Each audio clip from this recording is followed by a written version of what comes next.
할렐루야, 반갑습니다. 오늘은 사순절 첫 번째 주일입니다. 이 시간 하나님께 경건한 마음으로 예배드리도록 하겠습니다.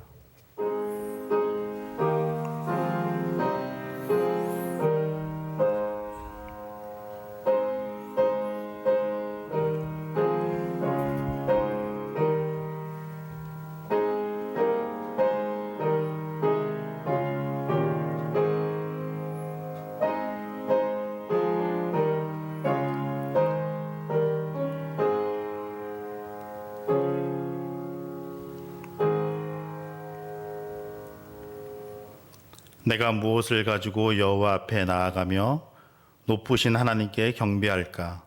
사람아, 주께서 선한 것이 무엇임을 내게 보이셨나니 여호와께서 내게 구하는 것은 오직 정의를 행하며 인자를 사랑하며 겸손하게 내 하나님과 함께 행하는 것이 아니냐.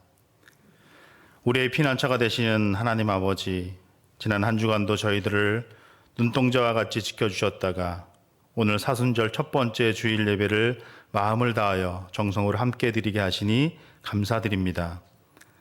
사슴이 신음물을 찾기에 갈급한 같이 저희들의 간절한 마음으로 은혜를 사모하고 있습니다. 주여, 이곳에 오셔서 넘치는 사랑으로 채워 주옵소서. 우리의 영안을 열어주시고 골고다 언덕의 십자가를 바라보게 하시며 사제의 은총과 구원의 감격이 충만케 하여 주옵소서. 예수님의 이름으로 기원하옵나이다. 아멘. 우리 다 같이 일어나셔서 경배와 찬송 10장 전능왕 오셔서 찬양하도록 하겠습니다.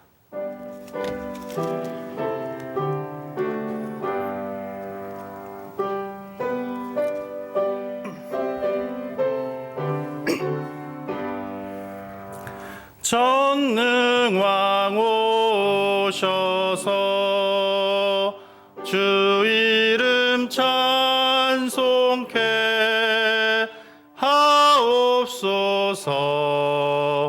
영광과 권능의 성부여 오셔서 우리를 다스려 주옵소서. 강생한 성자여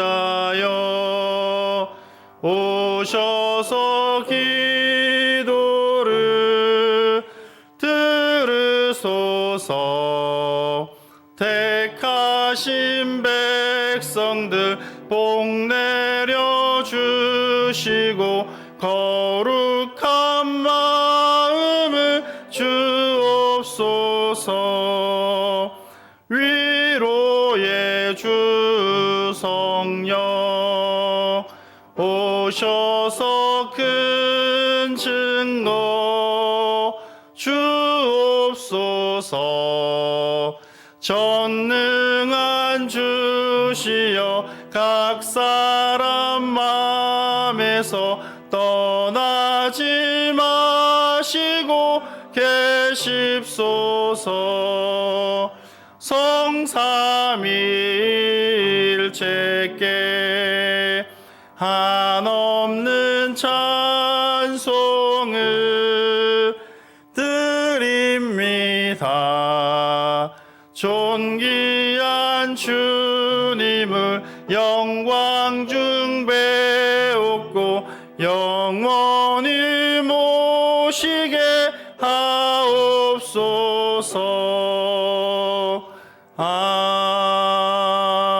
아멘. 우리 서신 채로 머리 숙여 감사와 참회의 기도를 드리도록 하겠습니다. 우리의 죄를 용서하시고 기억하지 않으시는 아버지 하나님, 사순절의 기간에 주님의 십자가의 은총을 기억하며 거룩하고 성결한 삶을 살게 하소서. 한 주간 살면서 지었던 모든 죄들을 돌아보며 참회의 기도를 드립니다. 저희 영혼과 마음을 깨끗하게 씻겨 주시옵소서. 우리에게 세상에 온갖 더러운 것이 있었습니까? 우리에게 우상 숭배와 주술을 좋아하는 것이 있었습니까? 우리에게 원수 맺는 것과 싸움과 시기가 있었습니까? 우리에게 화냄과 분열이 있었습니까? 우리에게 술 취함과 방탕함이 있었습니까?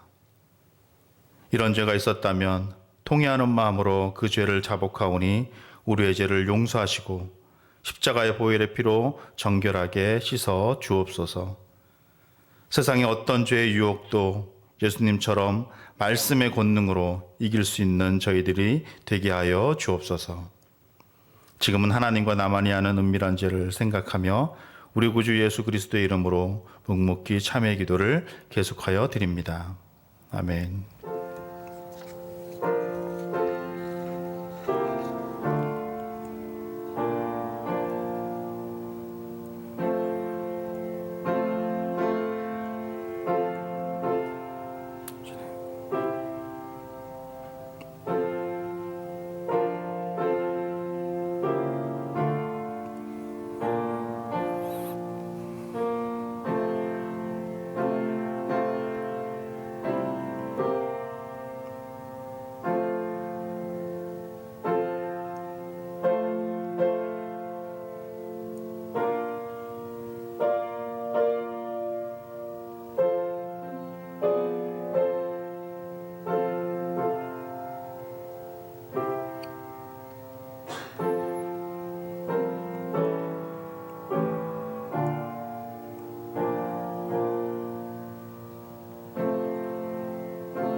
이제 그리스도 예수 안에 있는 자에게는 결코 정죄함이 없나니 이는 그리스도 예수 안에 있는 생명의 성령의 법이 죄와 사망의 법에서 너를 해방하였음이라. 아멘. 우리 다 같이 자리에 앉으셔서 교독문 124번 사순절 1번 교독하도록 하겠습니다. 내 하나님이여 내 하나님이여 어찌 나를 버리셨나이까.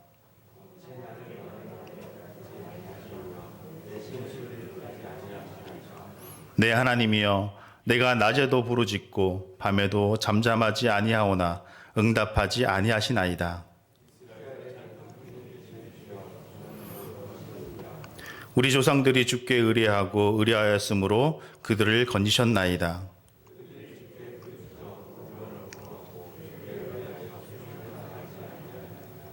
나를 멀리하지 마옵소서. 환난이 가까우나 도울 자 없나이다. 내가 내 모든 뼈를 셀 수 있나이다. 그들이 나를 주목하여 보고 내 겉옷을 나누며 속옷을 제비 뽑나이다.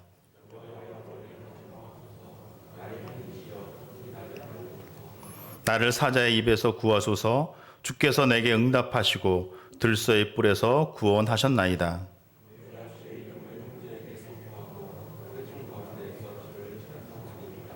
여호와를 두려워하는 너희여 그를 찬송할지어다.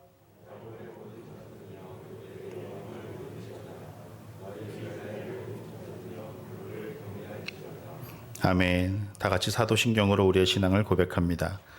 나는 전능하신 아버지 하나님, 천지의 창조주를 믿습니다. 나는 그의 유일하신 아들, 우리 주 예수 그리스도를 믿습니다. 그는 성령으로 잉태되어 동정녀 마리아에게서 나시고 본디오 빌라도에게 고난을 받아 십자가에 못 박혀 죽으시고 장사된 지 사흘 만에 죽은 자 가운데서 다시 살아나셨으며 하늘에 오르시어 전능하신 아버지 하나님 우편에 앉아 계시다가 거기로부터 살아있는 자와 죽은 자를 심판하러 오십니다. 나는 성령을 믿으며 거룩한 공교회와 성도의 교제와 죄를 용서받는 것과 몸의 부활과 영생을 믿습니다. 아멘. 영광의 찬송 149장입니다.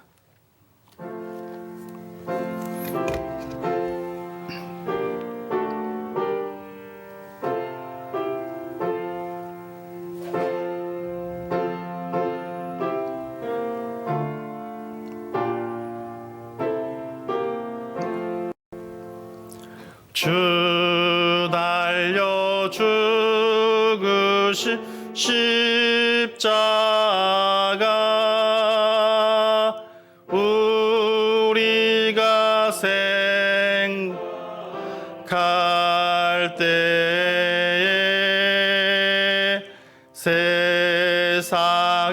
속한 욕심을 헛된 줄 알고 버리네. 죽으신 구주 밖에는 자랑을 말게 하소서. 보혈의 공도 힘입어 교만한 마음을 버리네. 못 박힌 손발 보니 큰 자비 나타내셨네.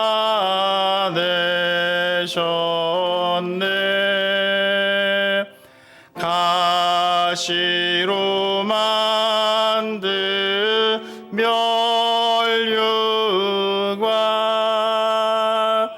우리를 위해 쓰셨네. 온 세상 만물 가져도 주내 못 갚겠네. 놀라운 사랑 받으나 몸으로 재물 삼겠네.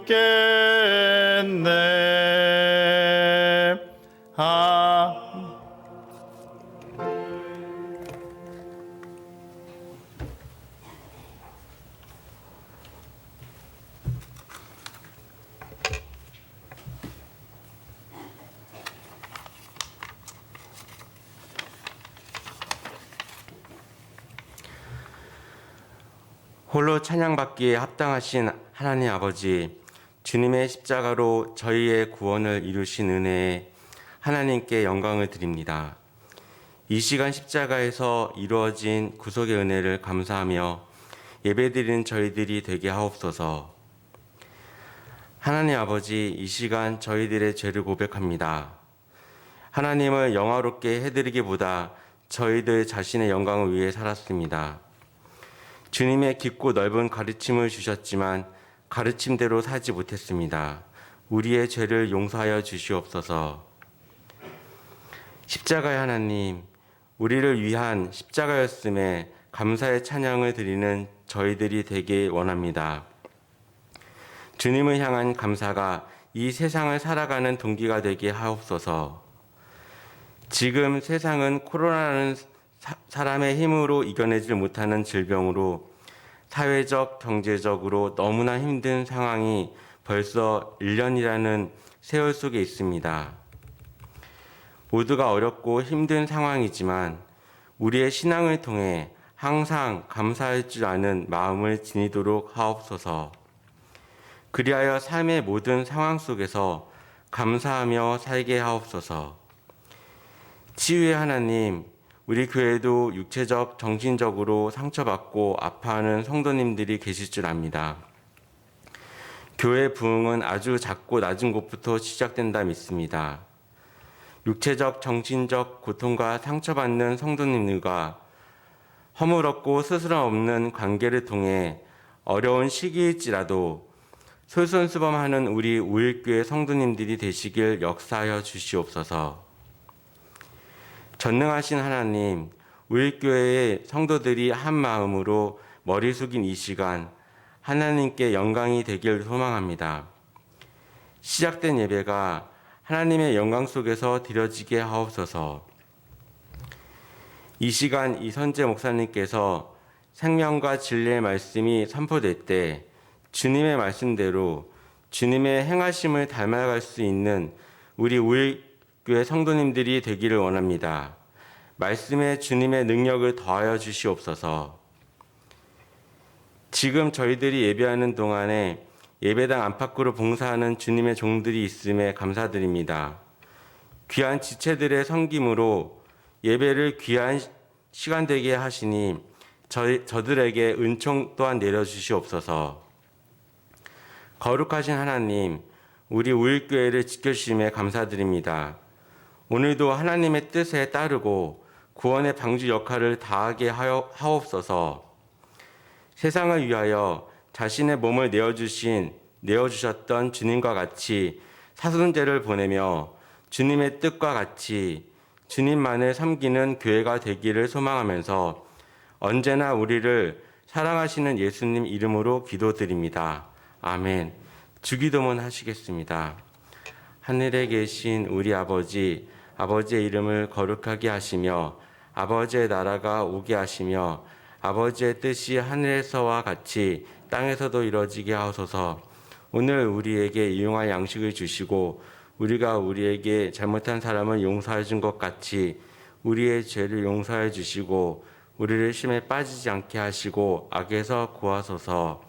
나라와 권능과 영광이 영원히 아버지의 것입니다. 아멘.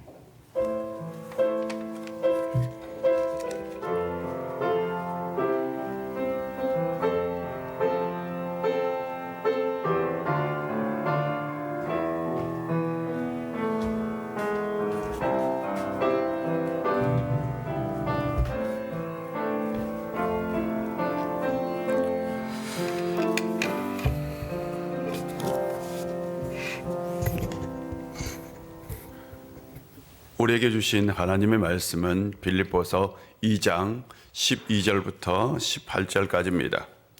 빌립보서 2장 12절부터 18절까지입니다. 오늘 우리에게 주신 하나님 말씀 봉독합니다. 말씀에 경청하십시오. 그러므로 나의 사랑하는 자들아, 너희가 나 있을 때뿐 아니라 더욱 지금 나 없을 때에도 항상 복종하여 두렵고 떨림으로 너희 구원을 이루라.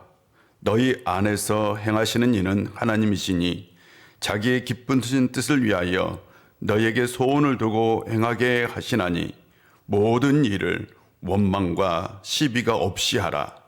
이는 너희가 흠이 없고 순전하여 어그러지고 거스리는 세대 가운데서 하나님의 흠 없는 자녀로 세상에서 그들 가운데 빛들로 나타내며 생명의 말씀을 밝혀 나의 다름질이 헛되지 아니하고 수고도 헛되지 아니하므로 그리스도의 날에 내가 자랑할 것이 있게 하려 함이라.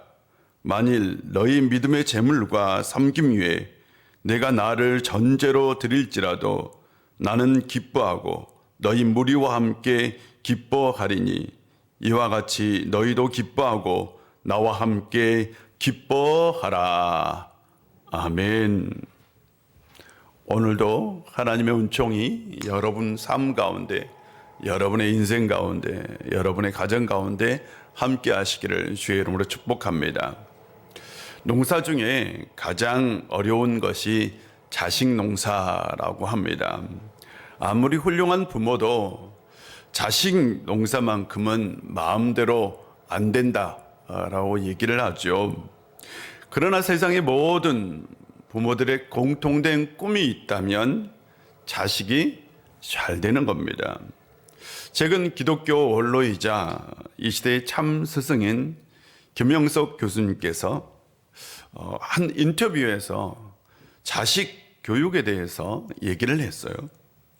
자식 교육의 핵심은 부모가 자녀의 자유를 사랑하는 것, 자녀의 자유를 존중하는 것이라고 얘기를 했습니다. 세상 모든 일에 첫 단추가 참 중요하죠.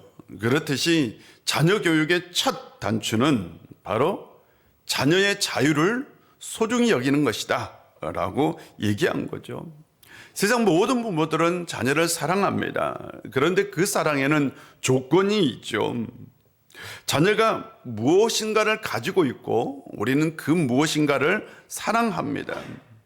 그런데 부모는 자녀의 재능이나 성적이 아닌 자유를 사랑해야 된다라고 얘기를 합니다. 부모가 자녀를 사랑할 때에 사랑의 조건이 있다면 그 사랑의 조건은 바로 자유라는 거죠. 여기서 말하는 자유는 선택의 자유입니다. 이것을 해, 저것을 해 라고 말하는 것이 아니라 이런 것이 있고 저런 것이 있는데 너는 어떤 것을 할래? 라는 겁니다. 이렇게 선택의 자유를 줄 때에 자녀들은 선택의 자유를 통해서 자신의 삶을 헤쳐나가는 마음의 근육이 생긴다고 합니다. 아이들은 자유를 통해서 성장하면서 스스로 또한 자기를 통제하는 힘을 길러간다라고 얘기하기도 합니다.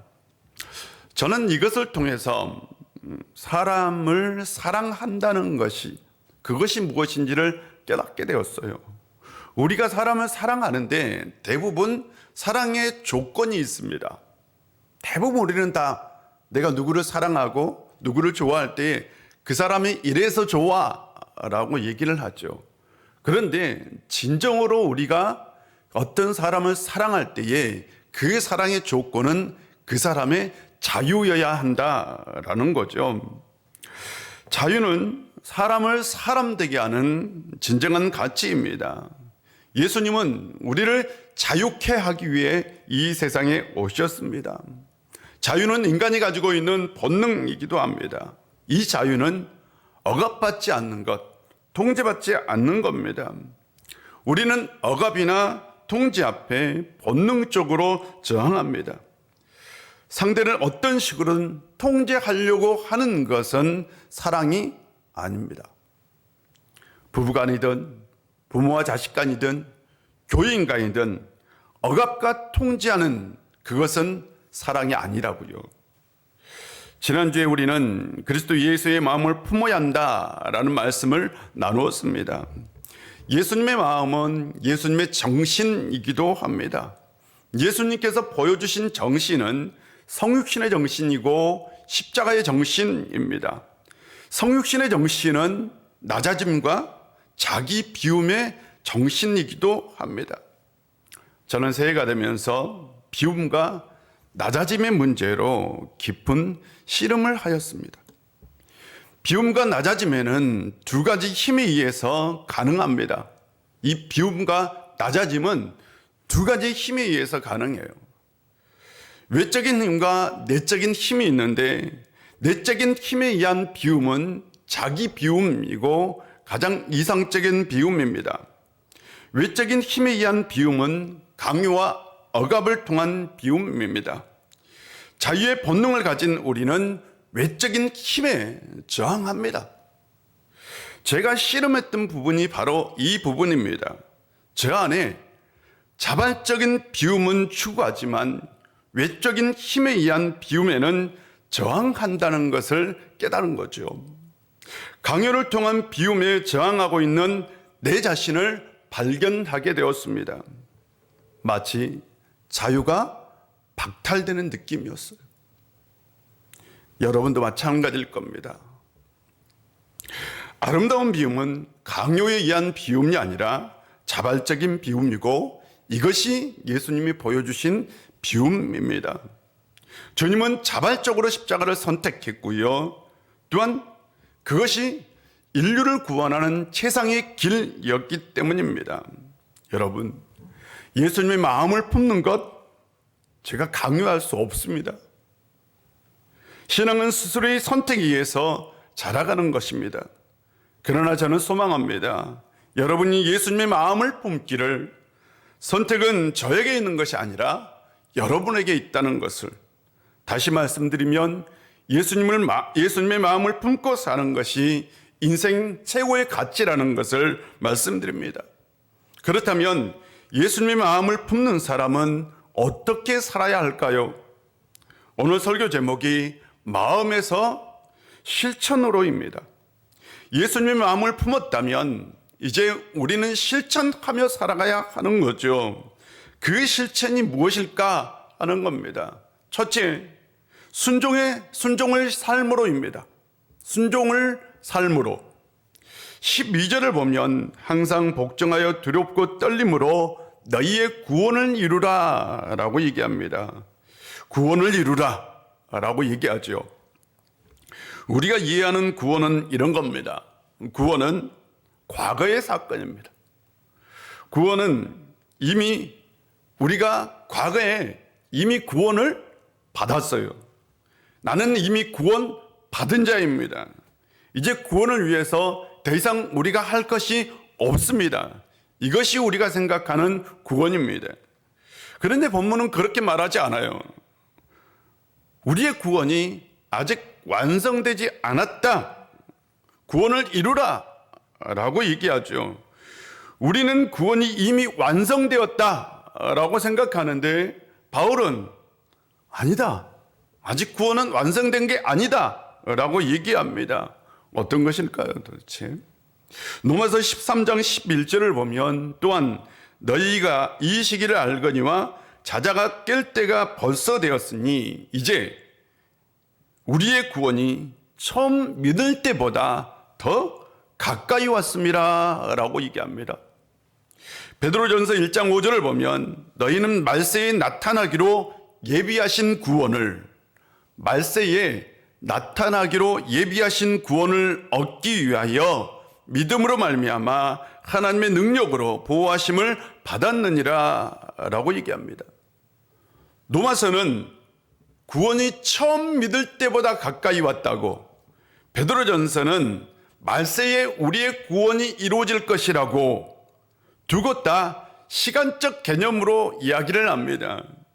우리는 구원을 사건의 개념으로 이해를 해서 우리가 예수님을 영접할 때에 일어난 이례적 사건이었다.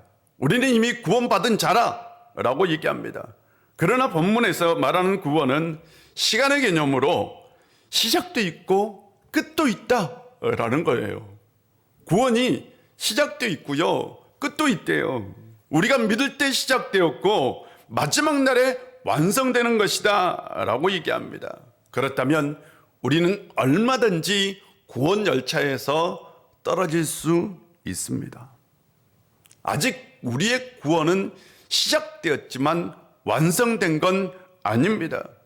그러므로 항상 두렵고 떨리는 마음을 가지고 살아야 하는 것입니다. 본문은 구원의 완성을 위해서 그래서 항상 복종하라 라고 얘기합니다. 복종은 순종을 말합니다. 여기서의 순종은 하나님께 순종하는 겁니다. 예수님의 성육신의 정신과 십자가의 정신도 순종이죠. 그것은 하나님의 뜻을 이루기 위한 자발적인 순종이었습니다. 그렇다면 왜 순종해야 할까요? 13절은 이렇게 설명합니다. 너희 안에 행하신 이는 하나님이시다. 세상을 창조하시고 우리를 만드신 분이 하나님이십니다. 동시에 세상을 주관하고 우리 안에 역사하시는, 우리 안에서 일하시는 분도 하나님이십니다.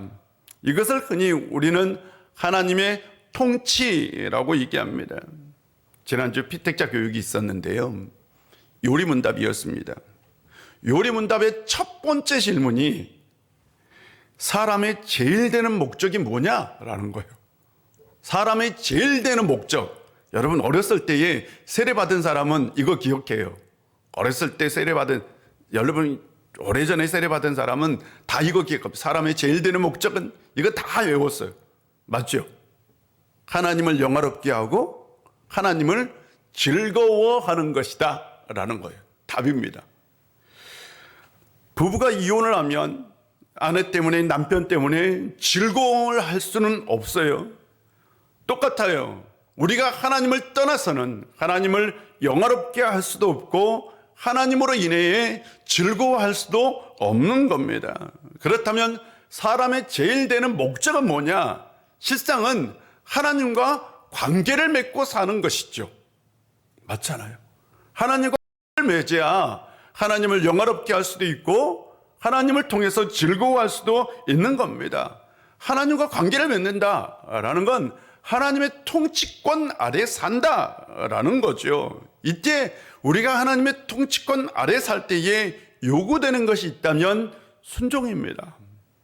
그런데 우리는 순종을 마치 복종하는 것, 우리가 어떤 권위에 순복하는 것으로만 이해합니다. 그런데 하나님이 우리에게 요구하는 순종은 통제를 위한 순종이 아니라 자유를 위한 순종이라는 거죠. 하나님께서 아담과 하와를 만드시고 그들에게 단 하나의 순종만 요구하셨어요. 선악과를 따먹지 말라요. 딱 하나만 순종을 요구하셨어요. 작은 순종에 큰 자유가 부여되어 있어요. 그들은 그 하나의 순종만 하면 완전한 자유를 누릴 수 있었습니다. 완벽한 자유가 보장되었어요. 순종이 있어야 자유의 소중함을 실은 알게 됩니다. 선악과의 열매는 자유의 소중함을 보장하는 도구였던 거죠. 그런데 그들은 순종하지 않았습니다. 그 하나의 순종을 지키지 못했습니다. 결국 그들이 잃은 건 자유입니다. 그들은 죄의 속박 아래, 저주의 속박 아래 살게 되었습니다. 하나님께서 우리에게 요구한 것은 뭐냐? 순종이죠. 그러나 하나님께서 우리에게 자유를 주기 위해서 순종을 요구하십니다. 우리가 통치권, 하나님의 통치권 아래 살 때에, 우리가 하나님께 순종할 때에 우리는 그 안에서 진정한 자유를 누리며 살 수 있는 겁니다. 그러므로 순종이 없이는 절대 자유는 없는 것입니다. 사랑하는 성도 여러분, 늘 하나님께 순종하는 성도님들이 되시기를 바랍니다. 그럴 때 여러분 안에 진정한 자유가 있게 됩니다. 그렇다면 우리는 어떻게 순종을 실천할 수 있을까요? 한 주간 두 가지를 꼭 실천해 보시기를 바랍니다. 첫째는 세상의 소리를 듣기보다는 하나님의 말씀을 들으십시오. 우리는 하나님을 믿으면서도 세상 소리에 아주 민감합니다. 세상 소리를 듣고 살아가요. 만약 여러분 안에 세상의 소리와 하나님의 소리가 충돌한다면 그때에 하나님의 말씀을 선택하시기를 바랍니다. 둘째로 내 경험의 소리보다는 하나님의 소리를 들으십시오. 우리는 하나님을 믿으면서도 실상은 하나님의 말씀보다는 내 경험을 더 소중하게 여깁니다. 여러분 살아보세요. 살면서 느끼잖아요. 늘 우리가 주장하는 건 뭐예요? 우리의 경험에서 나오는 거예요. 그것이 진정 하나님의 말씀에서 나온 것이었던가요? 절대로 그렇지 않습니다. 여러분이 살아갈 때에 말상 하나님의 말씀이 있고 내 경험의 소리가 있는데 만약 이것이 충돌한다면 우리는 하나님의 말씀을 선택해야 하는 거죠. 이것이 곧 순종하며 사는 것입니다. 항상 우리 안에서 일하시는 하나님께 순종하는 성도님들 되시기를 바랍니다. 둘째로는 감사를 삶으로입니다. 14절을 보면 모든 일을 원망과 시비가 없이 하라 라고 얘기합니다. 이 말씀은 무슨 일을 하든지 불평이나 다툼으로 하지 말라라는 얘기입니다. 여러분이 양평으로 뭔가 볼일이 있어서 간다면 국수리가 나와요. 그 국수리, 국수역 앞에 국수교회라는 교회가 있는데 굉장히 유명한 교회입니다. 생각보다 그 교회가 아주 유명한 교회입니다. 그 교회는 교회도 독특하게 지었어요. 예배당이 원형으로 되어 있어요. 우리는 일자로 이렇게 앉아있지만 원형으로 돌려 앉아서 예배드리는 굉장히 독특한 구조를 가진 교회이기도 합니다. 그런데 이 국수교회가 유명한 건 이 조그마한 시골 교회에서 세계적인 음악회가 그것도 굉장히 자주 열립니다. 유명한 음악가들이 내한을 하잖아요. 근데 놀라운 것은 그 국수교회에서 꼭 연주회를 해요. 신기하죠? 놀랍지 않습니까? 그런데 그 시골교회가 그런 음악회를 하면서 실은 자원봉사로 또한 유명하기도 합니다. 교인들이 연중에 수많은 행사를요, 불평이나 다툼 없이 그것을 해냅니다. 참 대단한 교회죠. 이 교회에 현재 목사님께서 부임하셨을 때의 이 국수교회는 일반 교회와 똑같은 교회였습니다. 봉사를 하다가 교인들끼리 다투고 싸우고 불평하는 사람들이 많이 있었어요. 그래서 목사님께서 이것도 해보고 저것도 다 해봤지만 제자훈련도 시켜보고 성경 공부도 해보고 타일러 보기도 하고 안 된 거예요. 안 돼. 그래서 처방을 내렸어요. 목사님께서 한 해는 봉사자들의 임명을 아예 안 했어요. 연초에 찬양대 임명도 안 하고 교사 임명도 안 하고 주방 임명도 아무것도 안 하는 거예요. 어떻게 됐을까요? 놀라운 일이 벌어졌어요. 불평도 다툼도 시비도 다 사라지고, 다 봉사를 안 하니까. 싸울 일이 있어야지 봉사를 안 하니까. 그 이후에 다시 봉사자를 임명했는데 조건이 있었어요. 뭘까요? 첫 번째 자원이에요. 반드시 자원해야 돼. 임명이 아니 자원하는 것. 두 번째, 절대로 불평하지 않는 걸. 아예 서약으로 받았어요. 불평하지 않는 걸. 그래서요, 그 변두리 교회가 세계적인 교회가 되었습니다. 원망은 불평하는 거죠. 불평은 잘한 것보다 못한 것을 보는 것이죠.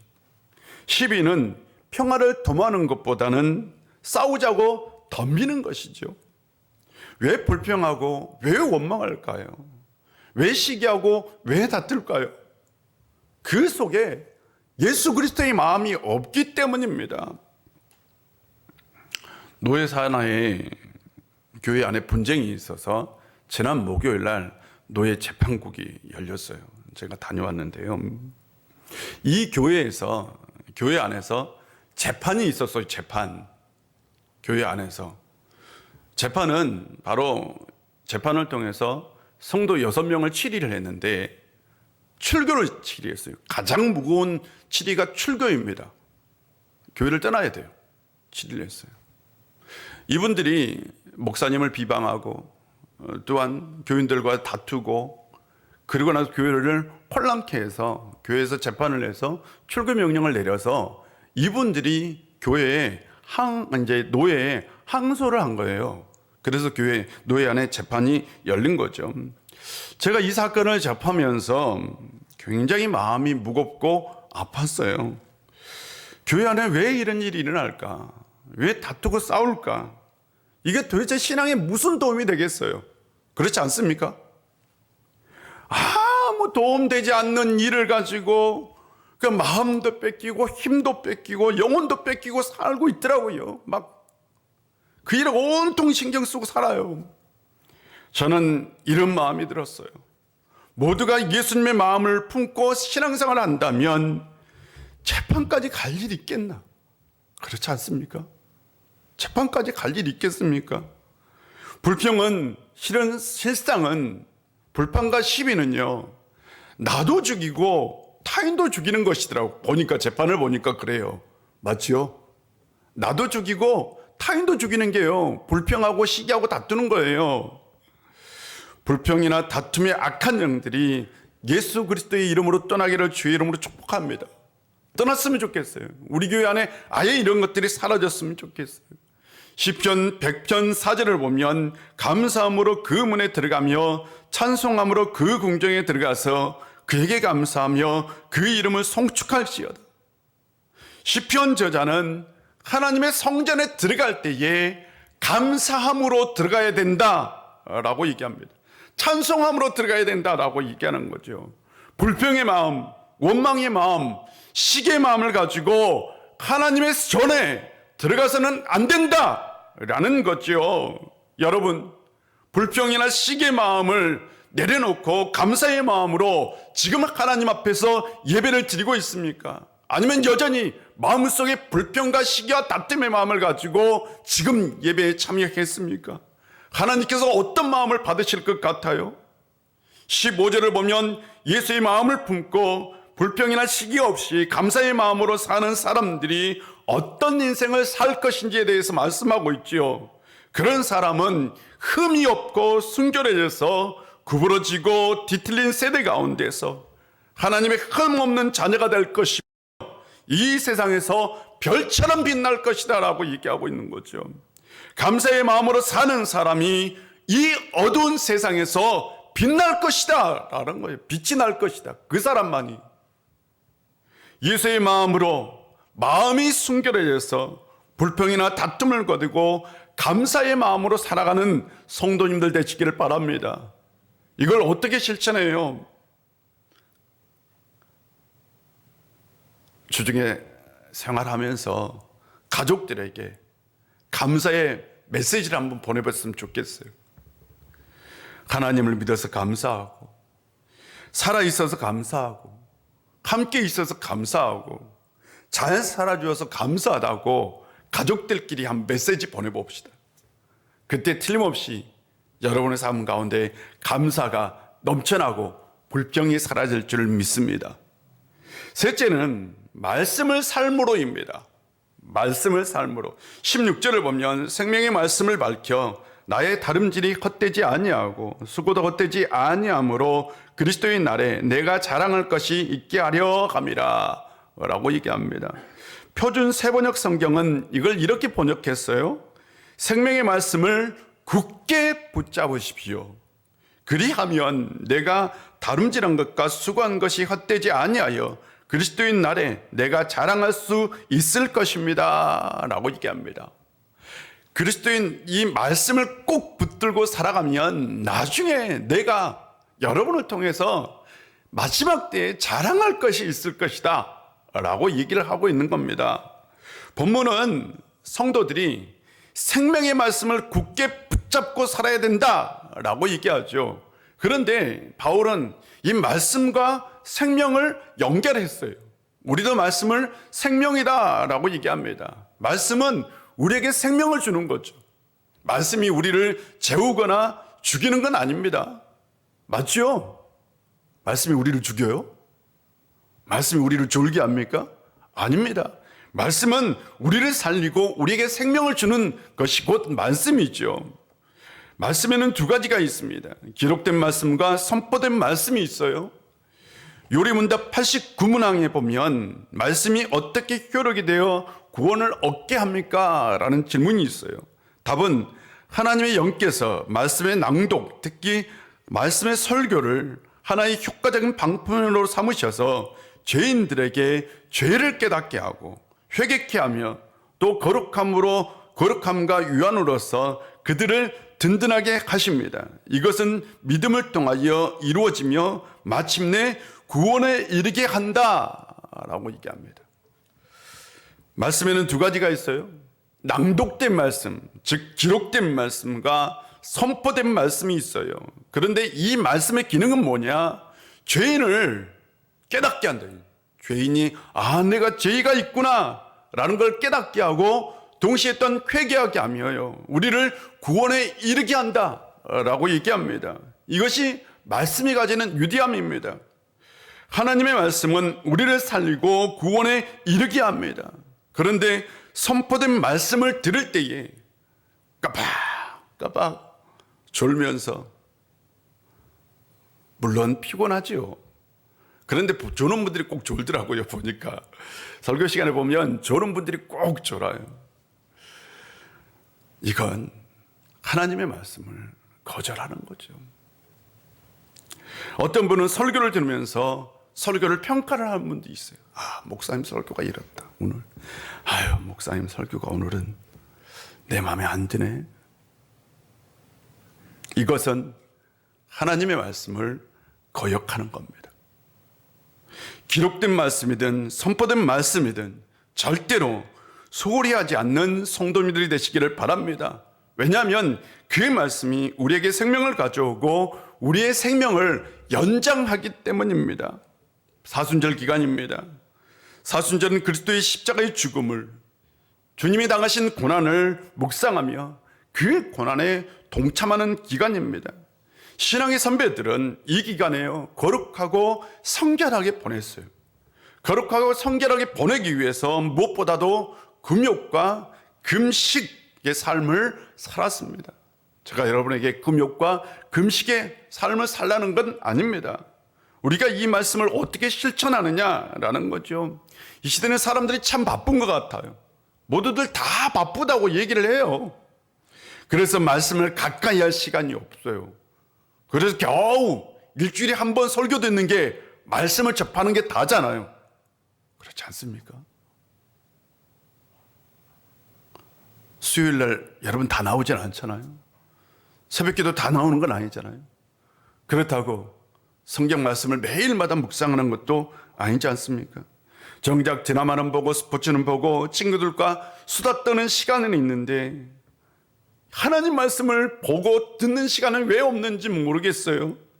사순절 기간에 시간의 금식을 통해서 좀 더 말씀을 가까이 할 수 있는 성도님들이 되었으면 좋겠어요. 진짜 하루에 한 절이라도 읽고 말씀을 묵상하고 기도해 보시기를 바랍니다. 그 말씀이 나를 살리고 삶의 기적을 만듭니다. 우리는 계속해서 카톡으로요, 지금 새벽 말씀을 여러분에게 보내드리고 있습니다. 구역장님들에게 보내요. 여러분이 받지 못했다면 구역장님이 여러분에게 안 준 거예요. 이거 오래됐어요. 구역장님들은 꼭 구역원들에게 말씀을 보내주시기를 바랍니다. 꼭 우리가 말씀을 카톡으로 만들어서요 보내드리고 있다고요. 쉬워요. 한 목사님 몇 분 정도 돼요? 한 5분에서 7분 돼요? 말씀? 12분? 12분 정도까지 된 새벽 말씀이니까 한 12분밖에 안 돼요. 여러분 운전하면서 설거지하면서 일하면서 충분히 들을 수 있어요. 말씀을 가까이 하십시오. 그 말씀이 여러분의 인생에 변화를 가져오고 그것이 여러분의 가족을 살릴 줄 믿습니다. 오늘은 성육신의 정신과 십자가 정신을 품고 사는 사람이 실천해야 할 세 가지를 나누었습니다. 순종을 삶으로, 감사를 삶으로, 말씀을 삶으로입니다. 이것을 실천하기 위해서 구체적으로는 순종의 삶을 살기 위해서 세상 소리나 내 경험의 소리보다는 하나님의 말씀을 선택하라고 얘기했습니다. 감사의 삶을 살리기 위해서는 가족들과 감사의 메시지를 보내보라고 말씀을 드렸습니다. 말씀의 삶을 살기 위해서는 새벽의 말씀을 듣거나 말씀을 읽고 묵상하라고 말씀을 드렸습니다. 한 주간 마음에서 실천으로, 실천적인 신앙으로 살아가는 성도님들이 되시기를 주의 이름으로 축복합니다. 기도하겠습니다. 아버지 하나님, 오늘도 우리 가운데 함께 해주시고 은혜 주셔서 참 감사드립니다. 우리가 성육신의 정신과 십자가의 정신, 그 예수님의 마음을 품었다면 이제는 우리는 실천적인 삶을 살아야 합니다. 우리가 실천해야 할 것은 순종을 삶으로, 감사를 삶으로, 말씀을 삶으로 실천해야 합니다. 한 주간 이것을 실천하며 하나님 안에서 은혜를 누리고 또한 하나님이 주신 복을 누리며 살 수 있는 성도님들이 되시기를 주 안에서 소망하고 원합니다. 아버지 하나님, 우리 가운데 역사하여 한 주간 우리를 지켜주시고 보호하여 주옵소서. 예수님의 이름으로 기도합니다. 아멘. 우리 찬송가 하겠습니다. 341장입니다.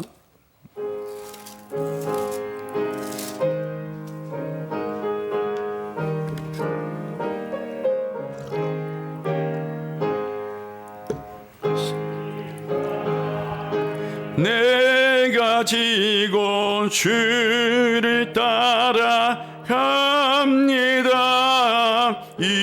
이제부터 예수로만 보배 삼겠네. 세상에서 부귀영화 모두 잃어버려도 주의 평안 내가 받고 영생 복을 받겠네. 주도 권유 당했으니 나도 권유 당하리. 세상 사람 간상하나 예수 진실합니다. 예수 나를 사랑하사 빛난 얼굴 보이면 원수들이 미워해 염려할 것 없겠네. 내가 핍박 당할 때에 주의 품에 안기고 세상 고초 당할수록 많은 위로 받겠네. 주가 기쁨에 기뻐할 것 무엇냐. 주가 나를 사랑하니 기뻐할 것뿐일세. 아멘.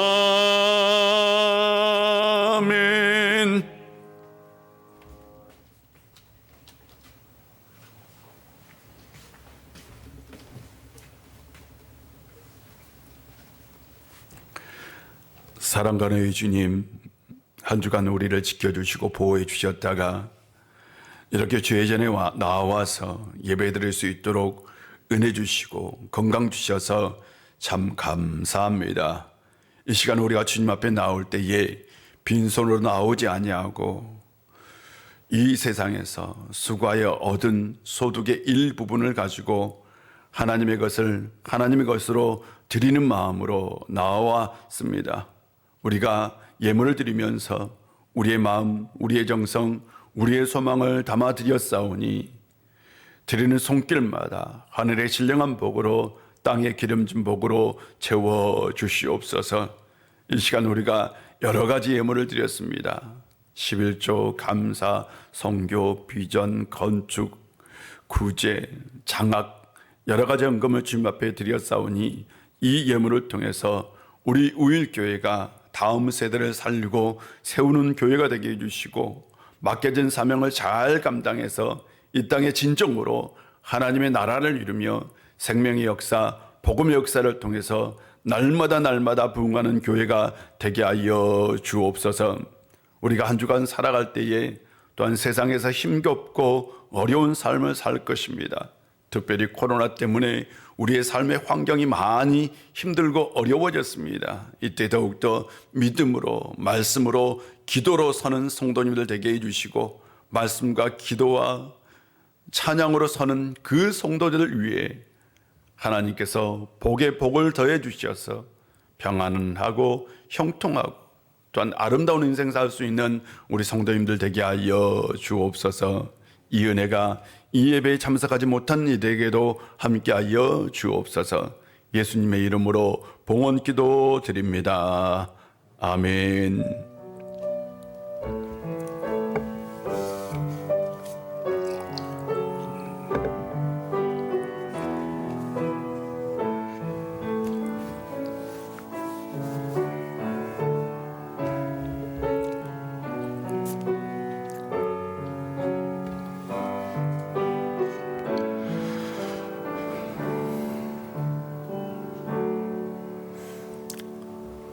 자리에 앉아주시고요. 교회에서 주길 전해드리겠습니다. 한 주간 꼭 주의 말씀으로 살아가는 성도님들 되시기를 바랍니다.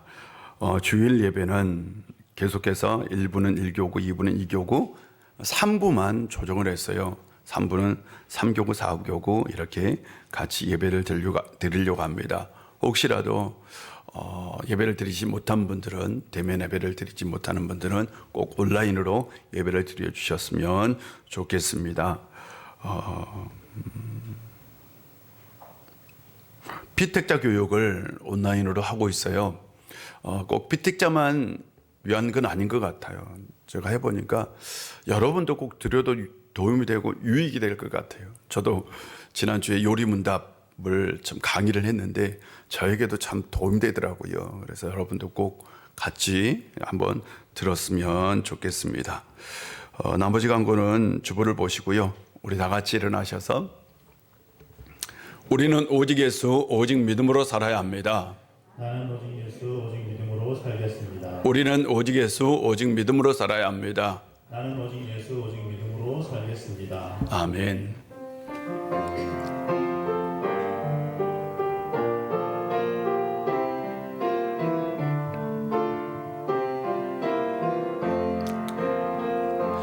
진정한 예배가 숨쉬는 교회 주님이 주인 되시는 교회 믿음의 기도가 쌓이는 교회 최고의 찬양을 드리는 교회 말씀이 살아 움직이는 교회 성도의 사랑이 넘치는 교회 섬김과 헌신이 기쁨이 되어 열매 맺는 아름다운 교회 주님의 마음 닮아서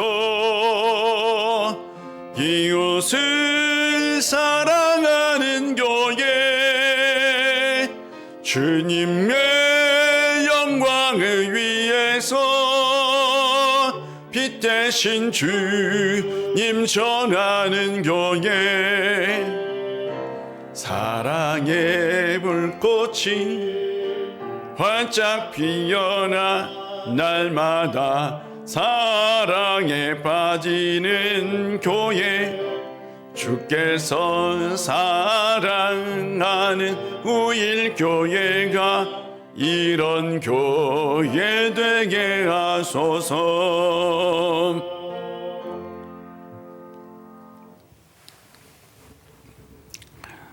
십자가의 고난을 통해서 우리의 구원을 이루어 주신 우리 구주 예수 그리스도의 놀라우신 은혜와 우리 아버지 하나님의 크신 사랑과 성령님의 감동하심의 역사가 예수님의 마음을 품고 감사를 삶으로 말씀을 삶으로 순종을 삶으로 실천하며 살기를 원하는 우리 우일의 모든 성도님들과 그들의 삶과 그들의 가정 가운데 그리고 이 나라와 이 민족 위에 이제부터 영원히 함께 하시기를 간절히 축원하옵나이다. 아멘.